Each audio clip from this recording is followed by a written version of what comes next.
Subscribe button पे click कर दीजिए और बेल आइकन को दबा दीजिए। अब ये एक कोरियन जर्नल है जो मैं आपसे शेयर कर रहा हूँ। इन्होंने पूरा रिसर्च किया है 3000 किडनी ट्रांसप्लांट पेशेंट्स पे। तो इस जर्नल के अकॉर्डिंग हम जरा एक बार देख लेते हैं इस जर्नल में क्या कहते हैं। मुझसे पूछते हैं कि आप हमेशा इतना हंसते रहते हो, हमेशा इतने मुस्कुराते रहते हो, आपकी लाइफ में कोई टेंशन नहीं है क्या? आप हमेशा इतना कैसे लोगों को मोटिवेट कर लेते हो? उन लोगों को लिए मैं बोलना चाहूंगा कि मैं हमेशा इतना एक्साइटेड नहीं रहता, कुछ कुछ मोमेंट में मैं इससे भी ज्यादा एक्साइटेड रहता हूँ। सो हेलो एवरीवन, कैसे हैं आप सब? मेरा नाम है सागर चावला और 20 अक्टूबर 2023 को हुआ था मेरा किडनी ट्रांसप्लांट। और मैं अपने इस चैनल पे किडनी ट्रांसप्लांट से रिलेटेड हर एक चीज को शेयर करता हूँ, हर एक चीज से आपको अवेयर करता हूँ कि जो गलतियां मैंने करी है वो गलतियां आप ना करो, और जो भी नई टेक्नोलॉजी, जो भी नई डेवलपमेंट जो मेरी नजर में आ रहे हैं मैं आप सबसे शेयर करूँ ताकि आप सब भी अवेयर रहो और आगे उस चीज शेयर कर सको। अब इस वीडियो के स्टार्ट करने से पहले मैं आपको एक जानकारी दे देता हूँ कि जैसे आपने टेडेक्स शो सुना होगा, आपने जोश टॉक सुना होगा, वैसे ही एक प्लेटफॉर्म हम लोग तैयार कर रहे हैं आप सबके लिए। तो अगर आपको लगता है कि आप एक किडनी वॉरियर हो और आपकी स्टोरी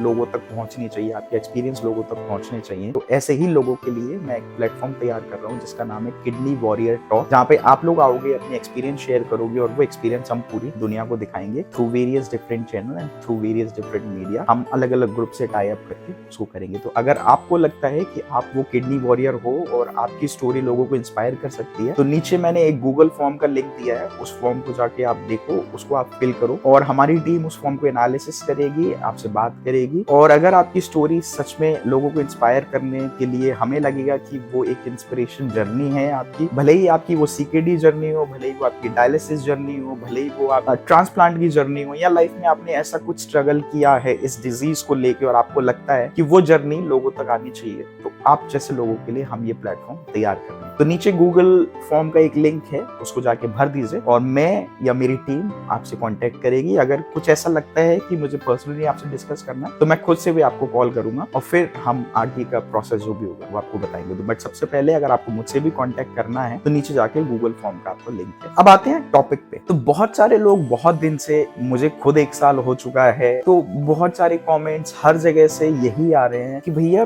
किडनी ट्रांसप्लांट के बाद लाइफ एक्सपेक्टेंसी है क्या? आखिर किडनी की लाइफ है कितनी, किडनी चलती कितनी है, ट्रांसप्लांट के बाद क्या है, कैसे है? मतलब एक ही टॉपिक पे 10 तरह के अलग अलग क्वेश्चन पास आ चुके हैं। तो आई थॉट कि इस पे एक वीडियो ही बना ली जाए और एक हेल्दी डिस्कशन कर लिया जाए कि आखिर चक्कर है क्या, ये पूरा जो मिथ है वो है क्या।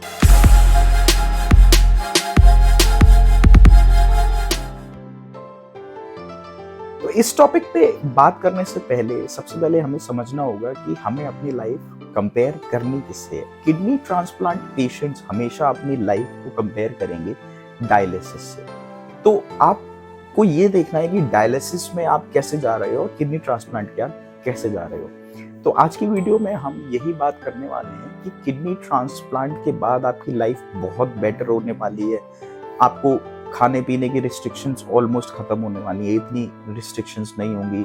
पानी आप चाहे जितना पी सकते हो वो रिस्ट्रिक्शंस नहीं रहेंगी। घूम फिर सकते हो, अगर आप जॉब करते हो तो आप जॉब कर सकते हो, अगर आप बिजनेस करते हो तो आप अपने बिजनेस पे वापस जा सकते हो, अगर आप किसी दुकान पे बैठते हो तो आप अपने गल्ले पे वापस जाके बैठ सकते हो, आप अगर कोई एक्सटेंसिव स्पोर्ट्स एक्टिविटी में नहीं हो तो आप वो सारी चीजें रिज्यूम कर सकते हो। जो चीज आप डायलिसिस में नहीं कर पा रहे थे वो आप किडनी ट्रांसप्लांट के बाद कर सकते हो। तो आज की वीडियो में हम यही डिस्कस करेंगे किडनी के ग्राफ्ट की कितनी लाइफ है as comparative to dialysis. Because dialysis में आपको कभी कभार हर हफ्ते जाना होता है, कभी कभार आपको डेली भी जाना होता है। आपके फिस्टुला बनता है, उस फिस्टुला को एक अलग किस्म की उसमें वाइब्रेशन होती रहती है, तो उसमें जो दिक्कतें हैं उसकी कंपैरेटिव अगर आप ट्रांसप्लांट कराते हो तो उस ग्राफ्ट की कितनी लाइफ एक्सपेक्टेंसी। तो सबसे पहले हम समझते हैं लाइफ एक्सपेक्टेंसी। जब हम ट्रांसप्लांट पेशेंट्स में लाइफ एक्सपेक्टेंसी की बात करते हैं तो उसमें 2 तरह की लाइफ एक्सपेक्टेंसी होती है। एक होती है किडनी की लाइफ और एक होती है उस ह्यूमन बीइंग की लाइफ, मतलब आपकी लाइफ। इन दोनों में ही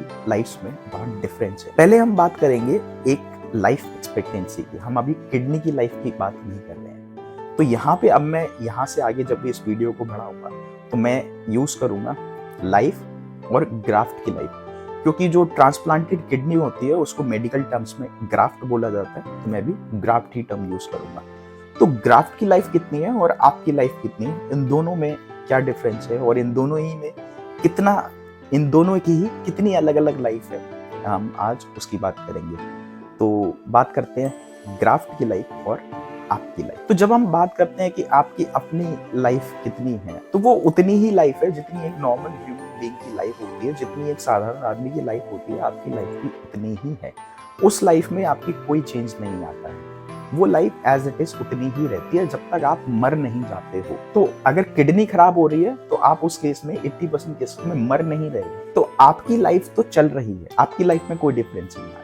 बात करते हैं ग्राफ्ट की कितनी लाइफ। देखिए, ग्राफ्ट की लाइफ के बारे में अलग अलग एनालिसिस है, अलग अलग जर्नल्स हैं, अलग अलग डॉक्टर्स की अपनी अपनी राय है, बट सब कुछ अगर हम मिक्स कर देते हैं तो ग्राफ्ट की लाइफ का एक एनालिसिस जो रिसर्चेस में जो डॉक्टर्स ने बताया है, तो एक बार अगर आपका ग्राफ्ट खराब हो जाता है तो आप दूसरा ग्राफ्ट भी लगवा सकते हो, फिर अगर आपका दूसरा भी खराब हो जाता है तो आप तीसरा भी करा सकते हो। इस तरह से आप 4 ट्रांसप्लांट तो लाइफ में करा ही सकते हो। तो अगर आपका ग्राफ्ट फेलियर हो भी जाता है, रिजेक्शन हो भी जाता है, तो भी उस केस में आपकी लाइफ पे कोई फर्क नहीं पड़ेगा। अब डिस्कस करते हैं ग्राफ्ट की लाइफ कितनी है। भैया आपने ये तो बता दिया कि हमारी लाइफ इतनी है, अब ग्राफ्ट की लाइफ के तो नॉर्मल केसेस में जो 1 ईयर ग्राफ्ट सर्वाइवल रेट है वो 95% है। जो 5 ईयर ग्राफ्ट सर्वाइवल रेट है वो 85 से 80% का रेट है। उसका मतलब अगर 80 से 85% उसका रेट है। अगर हम 10 to 15 ईयर्स की बात करें तो 50 to 60% ग्राफ्ट का रेट है।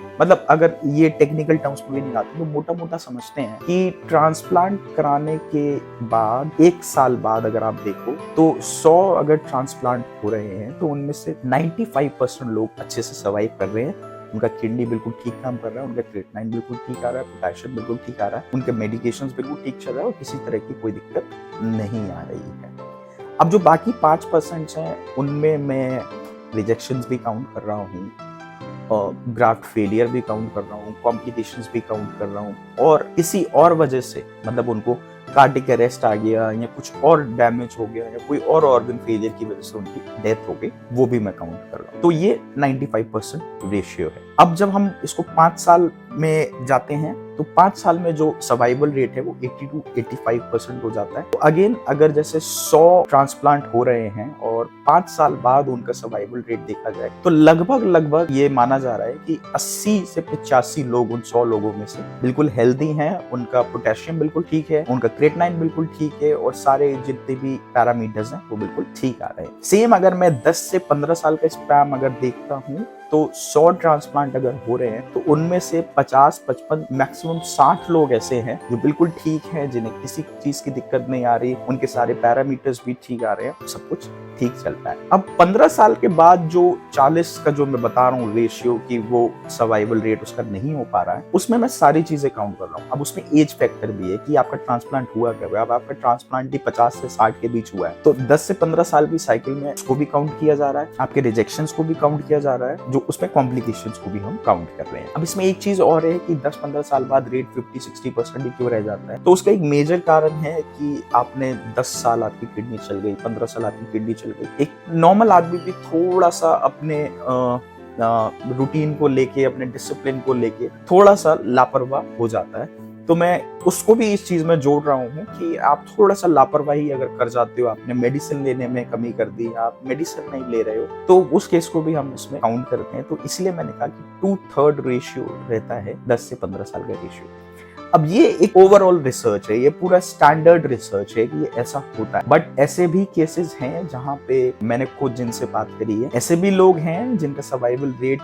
30 से 35 साल भी है। मैक्सिमम मैंने 43 इयर्स हो गए उनको किडनी ट्रांसप्लांट हुए, तो वो अभी भी बिल्कुल हेल्दी चल रहे हैं, उनको कोई दिक्कत नहीं आ रही है। तो ऐसे भी सर्वाइवल रेट्स हैं। मैं ये नहीं बता रहा कि वो अल्टीमेट है, जो मैंने अभी आपको एक चार्ट बताया वो अल्टीमेट नहीं है, बट हमारे पास एक्सेप्शनल्स भी हैं। अब एक्सेप्शन बिल्कुल आपके डिसिप्लिन पे, आपके मेडिकेशन के डिसिप्लिन पे डिपेंड करता है कि आप कितने डिसिप्लिन से अपनी लाइफ को चला रहे हो, वो सारी चीजें उस पर भी डिपेंड करती हैं। तो ऐसे भी हमारे पास केसेस। अब ये एक कोरियन जर्नल है जो मैं आपसे शेयर कर रहा हूँ। इन्होंने पूरा रिसर्च किया है 3000 किडनी ट्रांसप्लांट पेशेंट्स पे। तो इस जर्नल के अकॉर्डिंग हम जरा एक बार देख लेते हैं इस जर्नल में क्या कहते हैं। The longest registry in Korea, ये कोरिया का एक जर्नल है और इन्होंने 3000 पेशेंट्स पे सर्वाइवल रेट काउंट किया है। तो अगर आप इस चार्ट को देखोगे, ये मैंने नीचे चार्ट लगाया है, आप इस चार्ट को फॉलो करना। तो जो 1 ईयर का सक्सेस रेशियो है दैट इज 98% सक्सेस रेशियो है, एंड जो 5 इयर्स का सक्सेस रेशियो इस जर्नल के हिसाब से वो 90.3 सक्सेस रेशियो है, एंड देन जो 10 साल का है वो 78.4 है, 30 साल का सक्सेस रेट है वो 50%। तो ये जर्नल का मैं आपको लिंक भी शेयर कर दूंगा, तो आप खुद से भी जाके ये जर्नल पढ़ लेना है एक बारी। सो अगर हम लॉन्गेस्ट सर्वाइवल की बात करें पूरे वर्ल्ड में, तो एडिथ एलिम, ये आप नीचे देख रहे हो, दे आर ट्विंस, जिनकी सिस्टर ने उनको किडनी दी थी। तो ये 76 इयर्स ओल्ड के हैं and he is the longest survival. ऐसे ही बहुत सारे केसेस हमारे इंडिया में भी हैं। कृष्ण राम शर्मा हैं जो एशिया के लॉन्गेस्ट सर्वाइवर हैं किडनी ट्रांसप्लांट में, तो ये नीचे आप देख रहे होंगे। तो ऐसे केसेस हमारे पास बहुत है जहाँ पे हमारे पास लॉन्गेस्ट सर्वाइवल भी है। तो मैं अपना एक्सपीरियंस बात करूं तो लॉन्गेस्ट सर्वाइवल 43 इयर्स ओल्ड की जो मैंने खुद से बात करी है, उनका ग्राफ्ट एकदम ठीक चल रहा है और उनकी किडनी में कोई दिक्कत नहीं है। तो ये वीडियो बनाने का मेरा मोटिव यही था कि जब आपने एक बार ट्रांसप्लांट करा लिया है तो आप इस बारे में मत सोचो कि मेरी लाइफ अब कितनी रह गई है, आप ये सोचो कि जितनी लाइफ है उसको कैसे जीना है। मैं अपने किडनी ट्रांसप्लांट के बाद मैं अपने हर एक मोमेंट को जी रहा हूँ। इस वीडियो के माध्यम से आप सबको भी यही कहूंगा कि आपकी लाइफ कितनी है उससे फर्क नहीं पड़ता, आप लाइफ जी कैसे रहे हो उससे फर्क। तो जितनी भी लाइफ आपके पास है आप उसको खुल के जियो। यार मुझे एक चीज बताओ, आप लोग क्या आप देखा हुआ मैच देखते हो क्या? नहीं देखते ना। अगर आपको पहले से ही मालूम हो कि इंडिया पाक मैच में इंडिया जीतने वाला है या पाकिस्तान जीतने वाला है, आप देखोगे क्या उस मैच? या आपको मालूम ही है कि अगली बॉल पे विकेट गिरने वाला है, तो आप देखोगे क्या उस मैच? नहीं देखोगे ना। कोई एक्साइटमेंट नहीं, कोई एडवेंचर नहीं। तो लाइफ में एक्साइटमेंट और एडवेंचर के लिए ये मत सोचो कि लाइफ कितनी बची है, चाहे ग्राफ्ट की चाहे आपकी। आपकी लाइफ खत्म हो गई और ग्राफ्ट आपने अभी लगवाया है तो उससे भी क्या फर्क। तो बेटर है कि जितनी लाइफ है उसको खुल के जियो, अच्छे से जियो, एंजॉय करके जियो, जैसे मैं करता हूँ। कई लोग मुझसे पूछते हैं कि आप हमेशा इतना हंसते रहते हो, हमेशा इतने मुस्कुराते रहते हो, आपकी लाइफ में कोई टेंशन नहीं है क्या? आप हमेशा इतना कैसे लोगों को मोटिवेट कर लेते? तो उन लोगों को लिए मैं बोलना चाहूंगा कि मैं हमेशा इतना एक्साइटेड नहीं रहता, कुछ मोमेंट में मैं इससे भी ज्यादा एक्साइटेड रहता हूँ। लाइफ को एक्साइटेड बनाइए, एडवेंचरस बनाइए, और जो भी आपके आसपास है उसमें से थोड़ी सी खुशियां ढूंढने की कोशिश करिए। हर चीज में एक पॉजिटिविटी होती है और मैं हमेशा कहता हूँ इसमें भी कोई भलाई हो। तो आपके संग ऐसा हुआ है तो इसमें भी कोई भलाई हो। तो आज की वीडियो को यहीं एंड करते हैं। नेक्स्ट टॉपिक में हम बात करेंगे एक मोस्ट कॉमन क्वेश्चन जो बहुत सारे लोग मुझसे पूछ रहे हैं कि भैया किडनी ट्रांसप्लांट क्या शादी करनी चाहिए? उस क्वेश्चन पे एक इलैबोरेटली बहुत डिटेल में मैं आपसे बात करूंगा और मैं आपको बताऊंगा कि क्या किडनी ट्रांसप्लांट पेशेंट्स को किडनी ट्रांसप्लांट के बाद शादी करनी चाहिए कि नहीं करनी चाहिए। आज के लिए बस इतना ही, फिर मिलेंगे किसी नेक्स्ट टॉपिक।